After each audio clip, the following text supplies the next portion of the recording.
আমি কিন্তু মেসির অনেক বড় ফ্যান, সব কাজ তো আমি একাই করবো। আপনি খালি সবকিছু দেখাও, না দেখার ভান করে থাকবেন। এইবার বিশ্বকাপ আর্জেন্টিনার জিতাই দেব। না অনেক রোদ পড়ছে, দেন তো একটু সানগ্লাসটা। ঠিক আছে ভাই, শুই না পারফেক্ট মানুষটাই চয়েস করছে। ফিফা 2022 শুরুতেই দুর্নীতিতে আগে কিন্তু আমরা কমেন্টার আমাদের দুই চোখ অন্ধ।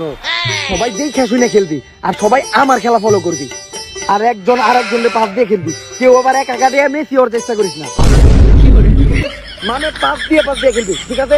পাস ছাড়া কিন্তু কেউ খেলবি না। আর সবাই আমার কাছেই পাস দিবি, ঠিক আছে?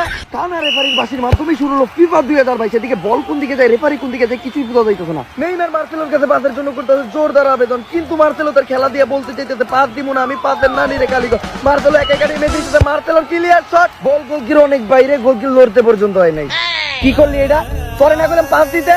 আরে নেইমার ভাই একটু লিয়ে গোল হয় নাই, বল একবারে বারে সাইড দিয়ে গেছে। সাইড দিয়ে গেছে এটা পারে ভাই গোল কি লিগাই তো গোলটা হইলো না।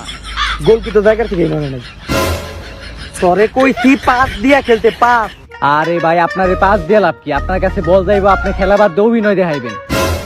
তোর কি মনে হয় অভিনয় করি আমি? হ, বাংলাদেশের বড় বড় অ্যাক্টর গুলার আপনারে দেখে অভিনয় শেখা উচিত, তাইলে আর বাংলাদেশের সিনেমার এই দুরবস্থা হইতো না।